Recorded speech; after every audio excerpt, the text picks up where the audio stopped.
La démocratie alimentaire, c'est avant tout la possibilité de dire ce qu'on veut individuellement en produisant un effet collectif. Quand je mets quelque chose dans mon assiette, par exemple une pizza, en réalité je mets dans l'assiette un état du monde.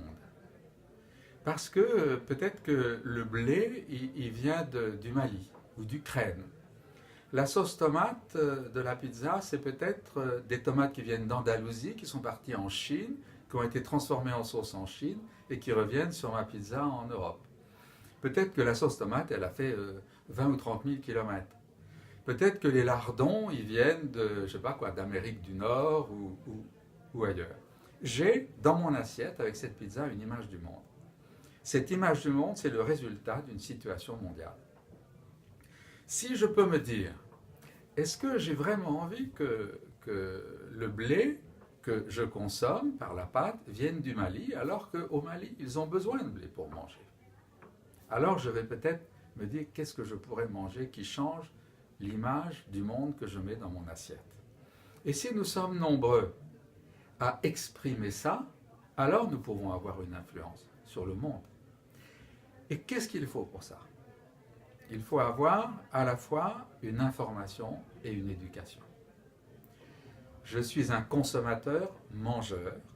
L'information et l'éducation me permettent de devenir un consommateur citoyen.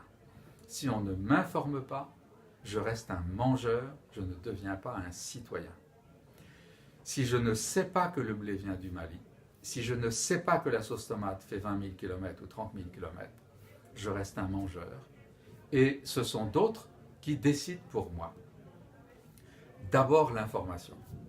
Et puis parce que l'information c'est difficile à décrypter, il faut que chacun de nous comprenne l'importance de voter avec son assiette et d'agir sur le monde avec son propre comportement individuel. C'est ça l'éducation.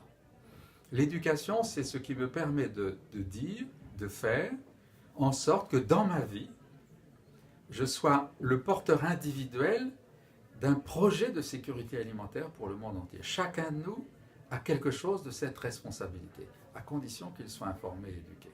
Il se trouve qu'en droit, les règles sont conçues pour qu'on ne soit pas informé, pour que les choix, nous les fassions pour nous-mêmes comme mangeurs, consommateurs-mangeurs, en fonction du prix, ce qui est bien utile évidemment, il ne s'agit pas de retirer ça, et en fonction de la qualité nutritionnelle.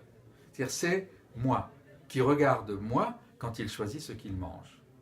Être citoyen, c'est moi qui regarde moi, c'est aussi je vais acheter en fonction de mon pouvoir d'achat, en fonction de mes besoins nutritionnels, mais je peux faire ça en tenant compte de ce qu'il y a, par exemple 815 millions d'assiettes vides dans le monde, c'est-à-dire en étant à la fois mangeur et citoyen. Pourquoi est-ce qu'on ne veut pas me donner ces informations dont j'ai besoin, qui sont des informations environnementales ou sociales, et pas seulement économiques ou nutritionnelles? C'est parce qu'on ne veut pas que je puisse faire ces choix citoyens. Parce que si je fais des choix citoyens, je remets en cause la fluidité du commerce international. La démocratie alimentaire, ça a les mêmes conséquences et les mêmes ressorts que la démocratie tout court. Imaginez ou imaginons que dans notre pays, on vote sans connaître les programmes des candidats et simplement on voterait sur l'apparence qu'ont les candidats. Ça n'a aucun sens. Ou sur leur âge, ou sur leur sexe, ou sur... Alors ce sont des critères qui peuvent être importants. Après tout, je peux choisir quelqu'un de jeune, plutôt une femme qu'un homme, et plutôt quelqu'un qui a tel métier que tel autre. Mais ne rien savoir du programme, ou si peu, est-ce que je peux vraiment choisir? Ce n'est pas une vraie démocratie. Il faut être informé et il faut aussi être éduqué civiquement pour que la démocratie soit vivante. Et bien pour l'alimentation, c'est la même chose. Mais pour l'alimentation, il faut qu'on me donne les informations et qu'on m'éduque, ce qu'actuellement on ne fait pas.